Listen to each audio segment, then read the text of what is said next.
Hey everyone, Mah-Dry-Bread here. Pokemon Red with only the move Peck was really dumb and weirdly fun. Let's follow that up with a challenge with some more move variety.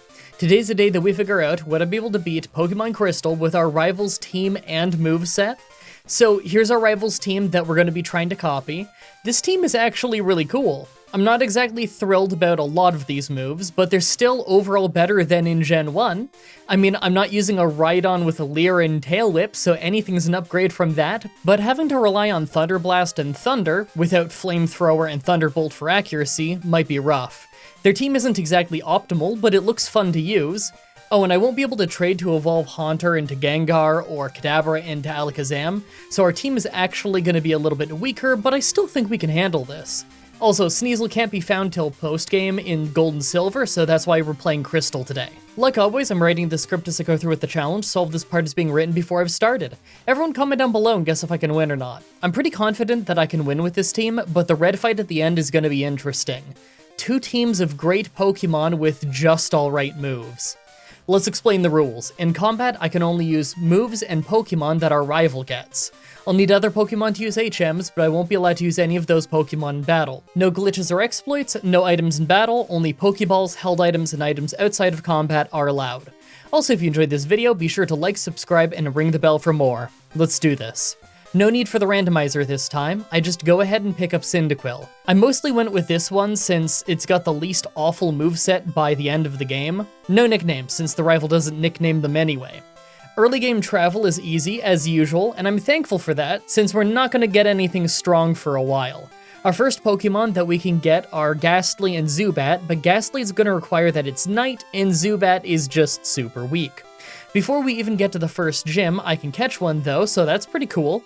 Considering it evolves into Crobat based on friendship, I should probably use it a lot. Bellsprout Tower was super easy considering we have Ember, so it was a great place to pick up a few more levels before continuing. I think Cyndaquil will get us all the way to the normal gym without too much issue, but once we get there, I'll seriously have to level the rest of the team. Gotta have a strong Psychic type before the Ghost Gym, after all. By the time we get to the Flying Gym, Cyndaquil has already evolved, so I took it as my chance to switch train up our Zubat as much as I could. Zubat doesn't get Wing Attack until he's a Golbat, so it's gonna be a long time before he's dealing any real damage. The next gym we have to get to is the Bug Gym, so I figure that'll be pretty easy with Quilava. My big worry is the rival fight right after, since our rival will have Water Gun. We might just be too high a level for him to handle once we get there, but if we're not, then that's a problem. Zubat isn't going to be strong enough to take him on unless I level him plenty, so that's still my priority. Hey, at least the Hiker was easy. Fire isn't exactly great here, but it does the job. And of course there's Slowpoke Well for getting those vital last few levels before the Bug Gym. Part of me is hoping Zubat will learn Bite before the rival fight, but at the same time I probably won't need it for Gastly. I'm sure Ember would do fine.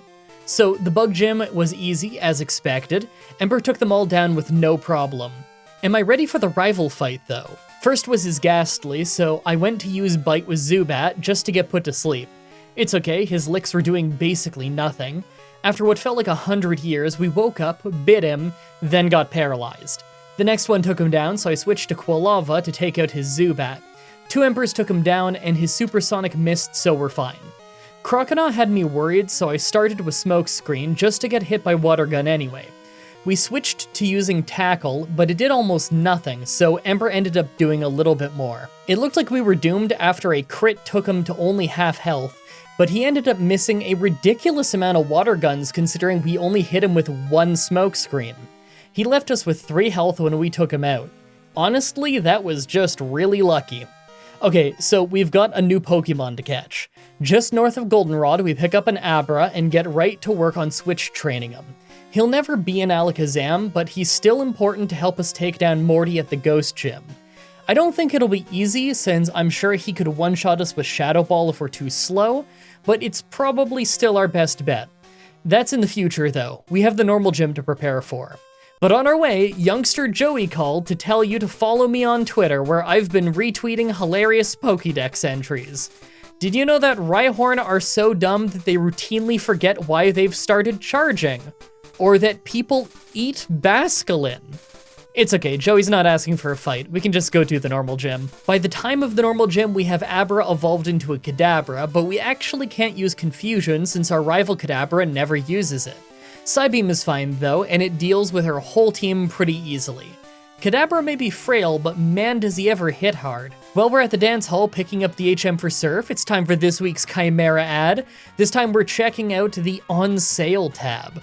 There's quite a few things here that are $5 off, and that actually brings the price really low. Like this red tiger shirt, I actually have this one. Real soft, real nice looking, goes through the wash well, and is just under 20 bucks.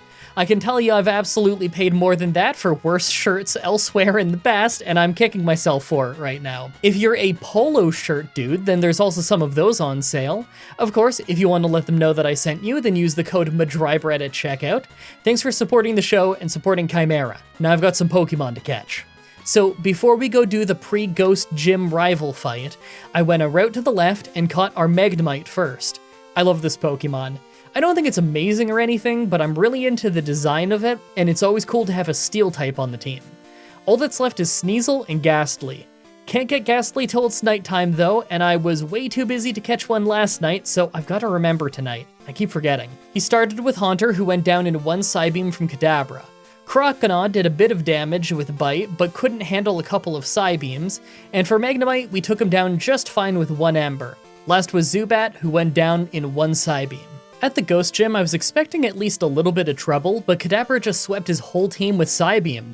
Oh, that was easy. Okay, more travel. We have the Fighting Gym, Steel Gym, and Ice Gym next. The Fighting Gym should be pretty easy since we have Kadabra, and the Steel Gym shouldn't be too bad because of Quilava's Ember, although we might need more levels. The Ice Gym usually isn't hard, although I'm a little bit worried that Kadabra will be just too frail to power through.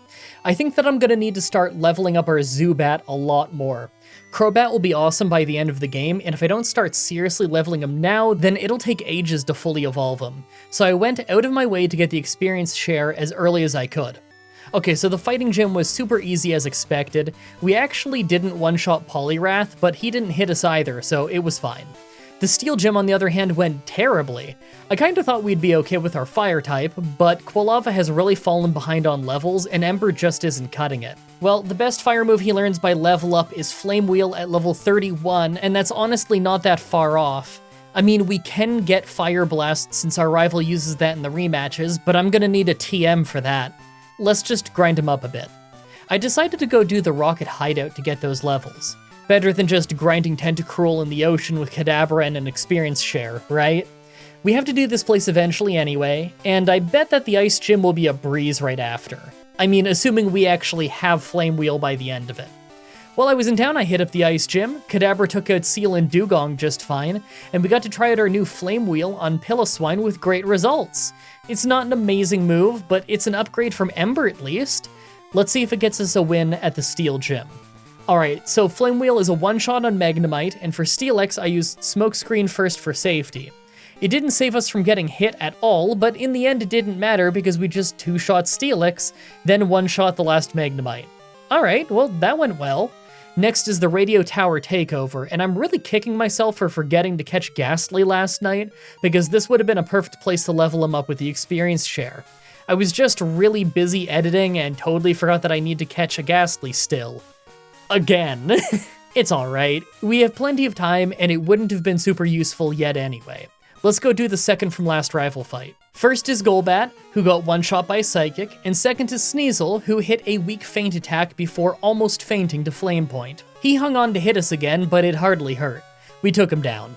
For Feraligatr, we just overpowered him with a couple of hits of Psychic, but not before getting our speed lowered by Scary Face, and we even took an extra bite due to a flinch, so we're not really that healthy anymore. Out to Quilava for Magnemite, and Flame Wheel got a one-shot, and last was Haunter, who was a one-shot with Psychic.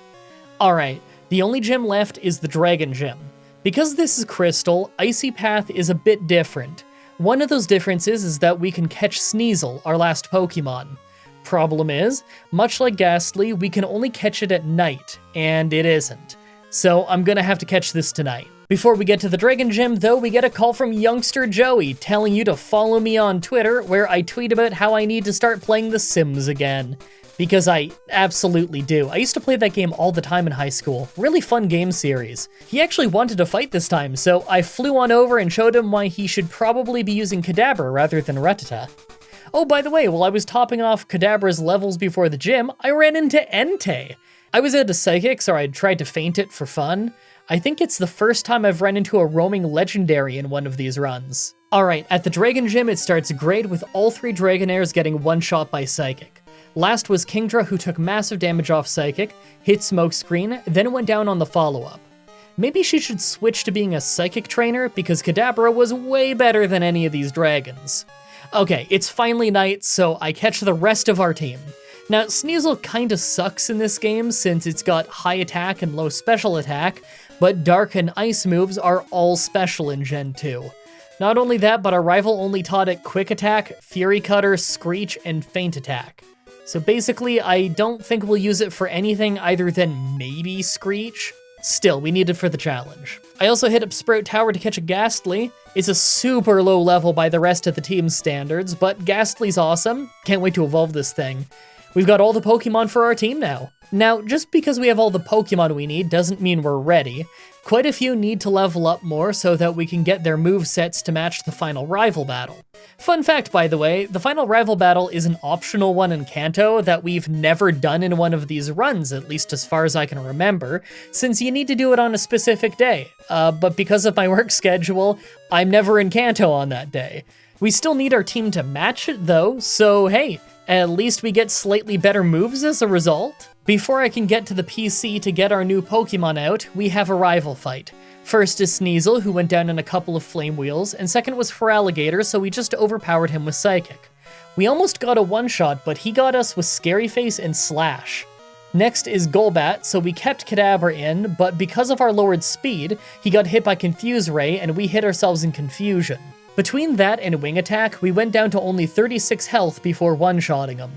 Magneton was a 2-shot with Flame Wheel, but he managed to paralyze us before we took him down. His Haunter was a one-shot with Psychic as usual, and last was his Kadabra, so we just outsped it and one-shot it with one hit of Wing Attack from our Crobat. Turns out we're the superior rival. Before we do the Elite Four, it's finally time to grind up the new team members. Sneasel is basically useless, so we're just making sure it has all of the right moves, and then we're probably never gonna use it again. But Gastly might be good, so we're grinding it a lot with an experience share. Its moves won't really be great, but Curse can be a fun move for taking down especially tanky targets, so I might end up using that against Red's Snorlax at the end of the run. Plus, other teammates like Magnemite need levels too, since I've hardly used them at all.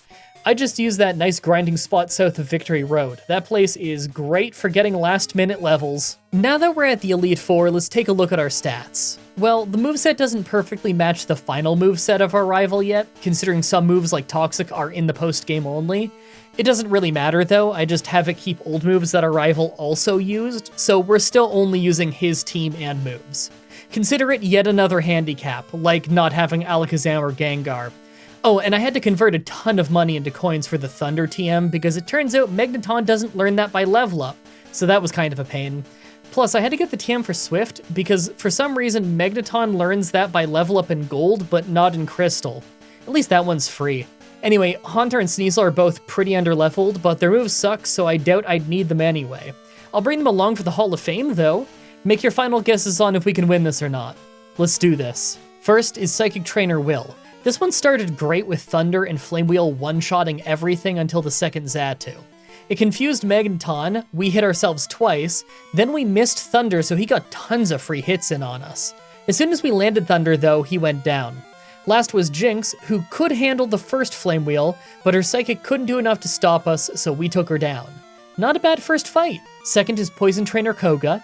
Thanks to Kadabra being an absolute beast and Fortress being double weak to fire, we were able to sweep the entire opposing team with no problems.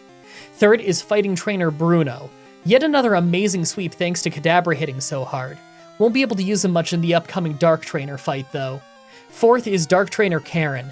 It starts with her Umbreon, so we started with Crobat, as we didn't have any great answer. Wing Attack hardly did anything, and we got Sand Attacked, so we used Confuse Ray just to get Confuse Rayed in response.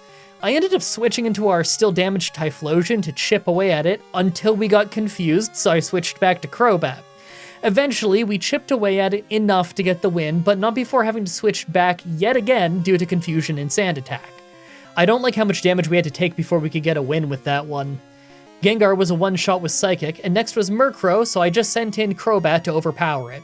It went great. Murkrow is just a really weak Pokemon in this game. Houndoom is next, and this thing is a beast, so I confused it right away. It could probably one-shot quite a few of us with Flamethrower, but we totally lucked out. Not only critting him, but making him hit himself in confusion twice in a row. For Vileplume, I tried to finish it with Typhlosion, but he ended up getting fully paralyzed for ages, so we had to finish it off with Wing Attack from Crobat. Hey, still a first try. Finally, Pokemon Champion Lance. First is Water Onix, who was just a one-shot with Thunder, and second was Dragonite, who was left with a Sliver after a critical Psychic, just to end up one-shotting us with Hyper Beam. I'm not feeling great about the idea of this fight without Kadabra. Typhlosion finished it just fine. For Aerodactyl, we just had Magneton tank an Ancient Power, miss Thunder, tank a Wing Attack even better, then land the one-shot. Next Dragonite is out, and we land yet another Thunder to take it to about half health as we got paralyzed off Thunder Wave. This is back when that worked on electric types. Our next Thunder left him with a Sliver, and we were able to take him out with Swift as he was recharging from a pretty weak Hyper Beam. Being Steel-type is awesome. Last Dragonite is next, so I sent in Typhlosion to start spamming Smokescreen just to get paralyzed early. Thankfully, this Dragonite is just using Blizzard and Twister, so he wasn't really doing much. We were able to get a bunch of Smokescreens in, then switched to Crobat, just to get instantly hit by Hyper Beam. I used Confuse Ray, then spammed Wing Attack until he went down, but it took a while. Last was Charizard, so we confused him, he did a ton to himself, and we finished him off with Wing Attack. With that victory, we get into the Hall of Fame and win the run, but you know it's not over yet. Gen 2 has all of Kanto in the post-game, including 8 gym battles and a secret final boss fight with Red. 7 of those 8 gym battles are super easy since they're weaker than the Elite Four themselves, so we're gonna skip ahead to the next real challenge, Blue. I made sure to put the TM for Toxic on Crobat, by the way, to make his moveset more accurate. I really doubt we'll be ready for Blue at this level, but it's worth a try. Okay, so only Kadabra is leveled up enough to really compete with Blue's team, so I started with him and took down Pidgeot just fine.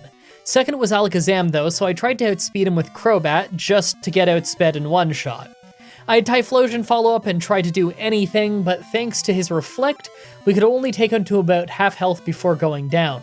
I ended up sending in Kadabra, and we actually took shockingly little damage and dealt quite a bit in return. Through careful use of leftovers and recover, we were able to stay healthy long enough to take him down. Against Rhydon, we almost one-shot him, just to get taken out by Earthquake. Magneton was fast enough to finish it with Sonic Boom, and fourth was Exeggutor. Now, we really have no excuse to win this one, but between really solid luck on Thunder hitting and Exeggutor getting fully paralyzed, he actually wasn't that bad. And that's with him using a full restore at one point. As soon as he went down, though, Arcanine just finished us with Flamethrower. Honestly, I didn't even think we'd get that far. That's fine, we're in the post-game now, so you guys let us use rare candy cheats. Can I just say that Game Shark cheats are the most terrifying thing in the world? I always feel like I'm gonna break my game when I use these. Like, are you seeing this? It's not just giving me unlimited rare candy, it's slowly replacing every other item I have with rare candies. Like, it's just deleting my inventory. I'm kinda happy that we can only use these in post-game, because these could really ruin the run. Oh, and I finally picked up the TM for Fire Blast for Typhlosion. I didn't really have the money until I went through the Elite Four with an Amulet coin. Okay, trying again with the team at level 60. Pidgeot was still easy to take down in a couple hits of Psychic, although this time he Mirror moved to do so little damage that we almost ended with full health. For Alakazam, I just sent in Typhlosion and hit a Fire Blast that ended up critting for a one-shot. That was awesome. Back to Kadabra for Rhydon, and this time instead of Earthquake, he used Sandstorm, so that did way less damage to us before we took him down. Water Onix was next, who of course went down in one Thunder, and for Exeggutor, we just sent in Crobat to spam Wing Attack. He went for Leech Seed and missed, so we took him down fine. Next was Arcanine, so we just outsped him with Kadabra and did tons of damage with Psychic, lost about half of our health to Flamethrower, then took him down in a couple more hits after his full restore. That was his last Pokemon. I really didn't think we were ready to win that yet, let alone so easily. Now, as shocked as I am that I won at that level, there's no way we're ready for Red. We'll probably need more levels, but there's no harm in trying right away. Unfortunately, no one on the team has Flash, and I kinda want my full team for this battle, so I ended up having to navigate the first floor of Mount Silver blind. Not the first time I've had to do this, mind you. So the red fight starts amazingly, with our Kadabra who's 20 levels lower than them, outspeeding and one-shotting Pikachu. Red must have no stat experience, right? I don't know how else that's possible. Second is Espeon, and we went to war with him. See, as long as we use Leftovers and Recover, we can heal a bit more than he can hurt us. Problem is, we can hardly hurt him. Future Sight actually does a little bit more damage than Psychic, since it doesn't take type advantage into account, but it's still a really weak move. We ended up trading shots for entire minutes until Espeon ran out of Psychics, but crit a Swift to take down Kadabra. Well, that was our best Pokemon, so I'm not feeling confident. Crobat was able to take it down pretty easily with Wing Attack now that they couldn't just hit us with Psychic.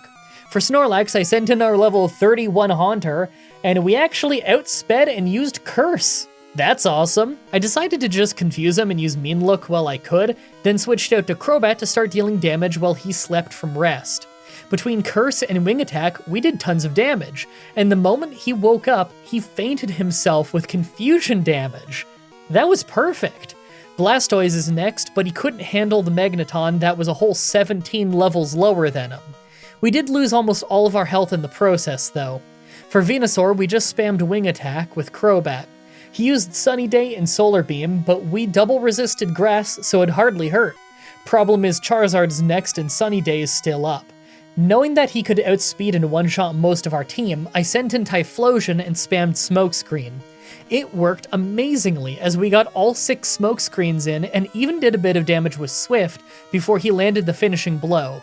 Now that his accuracy was ruined though, I sent in Haunter to spend the rest of his health on Curse, then switched to Magneton to hit Thunder Wave, then Thunder for the knockout. Our whole team are almost 20 levels lower than them. Some even more. I can't believe we won that. Well, that ending was wild. Seriously, is that the lowest level we've ever beaten Red at? I know we had a few decent Pokemon and decent moves, but I'm still in disbelief we didn't have to get to level 70. I really hope you guys like that run. Next week's Pokemon Challenge should be up next Saturday, like usual, with Pokemon Red, with Blaine's team and moves. It's time to see if we can do a better job than he does. As always, I'm looking forward to your suggestions in the comments, in the challenge request section of my Discord channel, and on Twitter. Subscribe, ring the bell, stay tuned. Alright, outro time. Sorry that there hasn't been many Let's Plays or streams the last few weeks. At least the last few weeks from when I recorded this voiceover. Not sure what the status of them by the time this actually goes out is. I've just been crazy busy between these Pokemon challenges, you know, bumping back up to doing one every single week. Means that I'm always playing one run and editing the previous run every single week. So there's always lots and lots going on. That and just busy doing around the house stuff. You know, spring, summer, basically summer, just abruptly occurred, and so there's yard work to do and all of that. Just always so much to do. That and this room gets so hot as soon as it gets hot out at all. So it's pretty brutal trying to, you know, close the door so that I can do voiceovers or record or stream or do anything like that, because this room becomes sweltering immediately, and it's absolutely brutal, so, you know. Speaking of it being brutally hot, though, yeah, this room is getting brutally hot after this whole recording session to get this voiceover done, so I'm gonna go for a walk for a little bit and see if I feel better after that. Thank you everybody so much for watching, and until next time, have a nice day.